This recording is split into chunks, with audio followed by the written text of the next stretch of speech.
Welcome to Physics for You, the ideal physics study application by Akshay sir. So my dear students, last class में हम Gauss law के बारे में चर्चा किए थे कि गॉस लॉ बोले कि एक क्लोज्ड बॉडी है, क्लोज्ड बॉडी जिसका सरफेस क्लोज है, तो इसके अंदर कुछ चार्ज एनक्लोज हुआ है।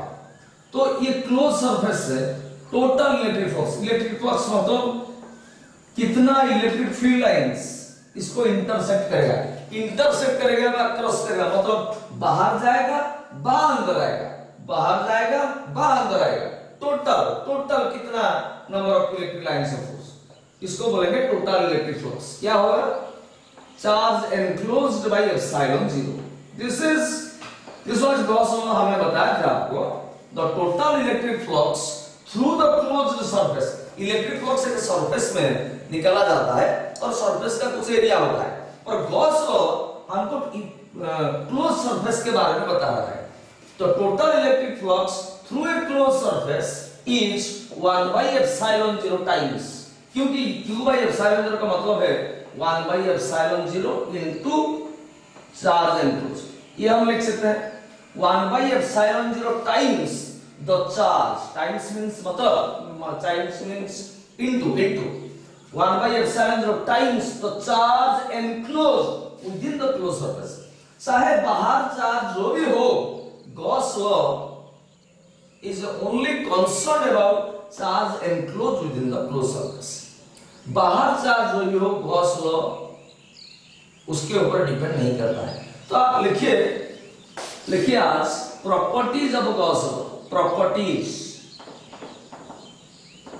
Of Gauss law, properties of Gauss law.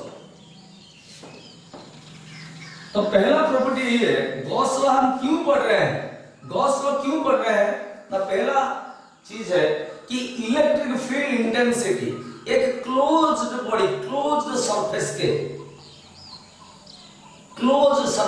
के लिए निकालने के लिए हम गॉस लॉ पढ़ रहे हैं। गॉस लॉ पहला प्रॉपर्टी लिखिए, Gauss law is a powerful method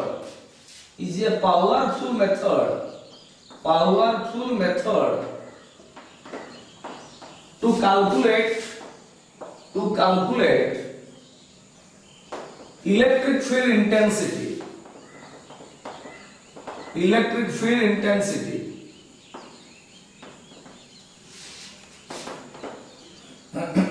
due to a closed body, due to a closed charged body।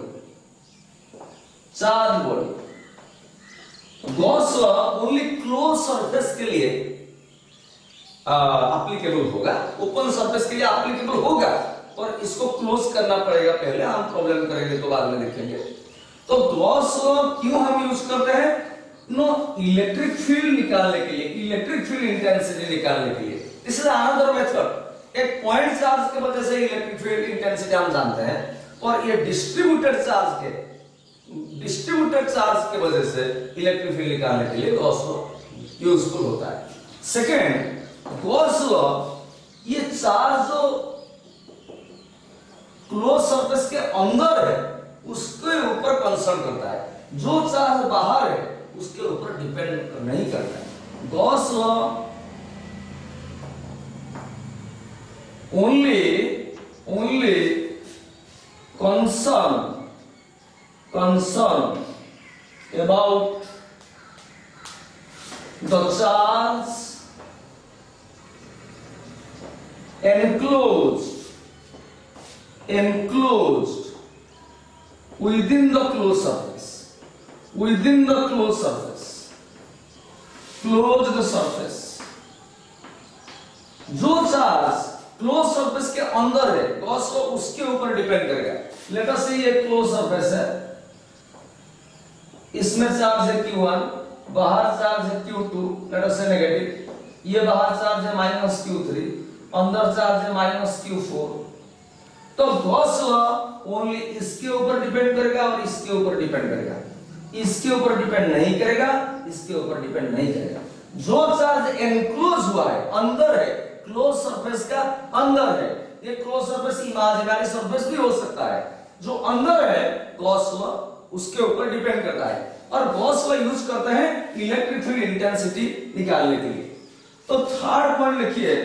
अच्छा, गॉस लॉ क्या होता है? टोटल इलेक्ट्रिक फ्लक्स होता है चार्ज एनक्लोज बाय एप्सिलॉन 0। ये जो चार्ज एनक्लोज है ना, इधर चार्ज कितना एनक्लोज है? Q1 minus Q4। ये है Q1, ये है माइनस Q4, तो टोटल चार्ज एनक्लोज है Q1 माइनस Q4। ये टोटल चार्ज यहां रहेगा कि यहां रहेगा कि यहां रहेगा कि यहां रहेगा, कोई इश्यू नहीं है, कोई मतलब नहीं है। तो गॉस लॉ जब यूज करेंगे, जो चार्ज एनक्लोज हुआ है उसका एग्जैक्ट लोकेशन कहां है, गॉस लॉ उसके ऊपर डिपेंड नहीं करता है। गॉस लॉ थर्ड में लिखिए property, Gauss law does not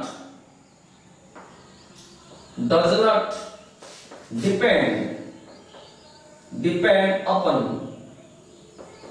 the charge, the exact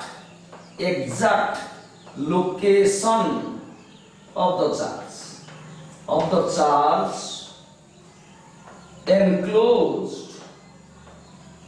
जो चार्ज एनक्लोज हुआ है वो चाहे इधर है, चाहे इधर है, चाहे इधर है, चाहे इधर है, अंदर रहेगा, पर कहां पर रहेगा गॉस लॉ डिपेंड नहीं करता है। और इंपॉर्टेंट प्रॉपर्टी है, देखिए इलेक्ट्रिक फ्लक्स स्केलर क्वांटिटी होता है, क्योंकि चार्ज एक स्केलर क्वांटिटी है, एप्सिलॉन 0 परमिटिविटी का धर्म है, electrical property charge scalar quantity होता है। तो इलेक्ट्रिक फ्लक्स हम जानते हैं E vector dot A vector dot product का आंसर स्केलर क्वांटिटी होता है, और तो इलेक्ट्रिक फ्लक्स एक स्केलर क्वांटिटी होता है, ऐसे आप मान के चलिए। और अनदर वे में इलेक्ट्रिक फ्लक्स माने का मतलब कि कितना electric lines of force surface को क्रॉस कर रहा है। तो number can not be a vector, तो इलेक्ट्रिक फ्लक्स स्केलर क्वांटिटी होता है। स्केलर मींस ये पॉजिटिव हो सकता है, नेगेटिव भी हो सकता है।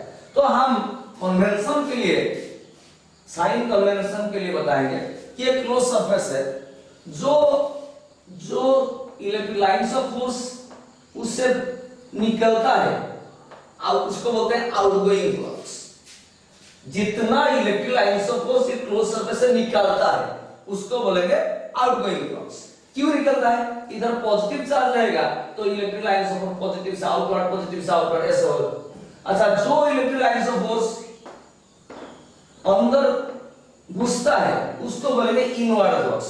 क्यों ऐसे इलेक्ट्रिक लाइंस ऑफ फोर्स पड़ेगा? इधर negative charge minus negative charge रहेगा तो electric lines of force inward होगा। तो ये आउटगोइंग फ्लक्स को हम पॉजिटिव लेंगे, positive flux and incoming flux को हम नेगेटिव फ्लक्स बोलेंगे। तो मैं बता कि since electric flux is a scalar quantity, outgoing flux is taken as positive and incoming flux is taken as negative। देखिए फोर्थ में, since electric flux is a scalar quantity, उसका कुछ डायरेक्शन नहीं है, so outgoing flux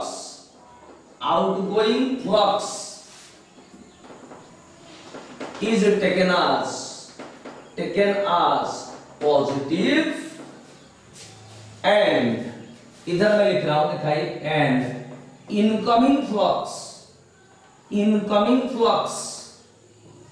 is taken as negative।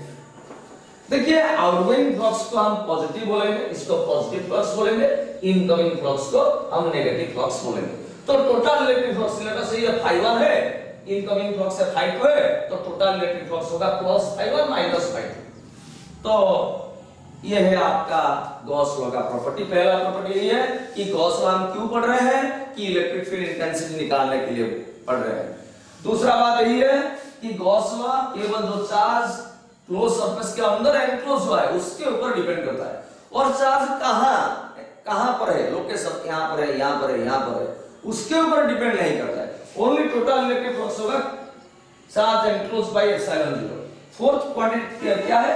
ये electric flux एक scalar quantity होता है, इसलिए आउटगोइंग फ्लक्स जो निकलता है उसको पॉजिटिव लेंगे और इनकमिंग फ्लक्स को नेगेटिव लेंगे। अभी नेक्स्ट स्लाइड में हम गॉस लॉ के बारे में छोटा छोटा क्वेश्चंस करेंगे।